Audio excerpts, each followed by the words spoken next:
Good day everyone, this is our presentation. We are Group 2. Lesson 1, The Future of Teaching, an Appropriate Perspective. Okay, let's proceed to our comparing the traditional and modern teaching approach in this case. As we can see now, the traditional teaching is only focused on giving task and it's not promote in engaging activity because the student are only listening without any participation in class. Well, if we use a blended learning approach, we can build an interactive activities and student will participate in every discussion. We know today's generation is more likely to use technology in learnings, but we have a proper guidance. Okay, let's proceed. Discuss how teacher must prepare for the future of teaching.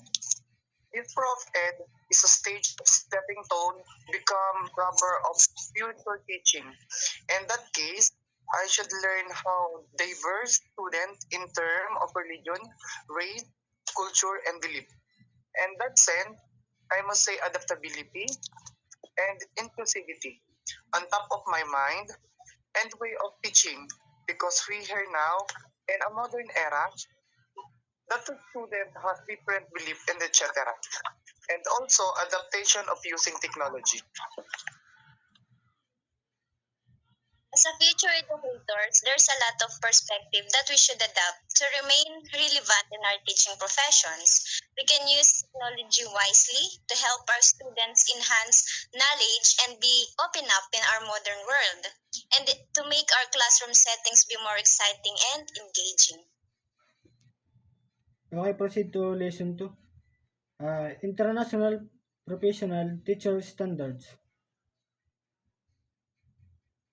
Based on the given scenario, the key elements of standard relevance to Filipino teacher or elements of OCT standards relevance to our Filipino teachers.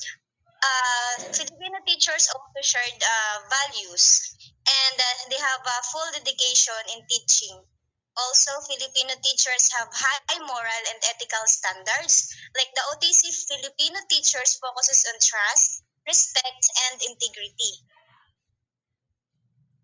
Question number 2. Kaizen's continuous improvement help teachers grow by encouraging small consistent change in their practice. Through reflection, feedback, and collaboration, teachers can identify areas to improve, like lesson delivery, classroom management, or student engagement, and implement gradual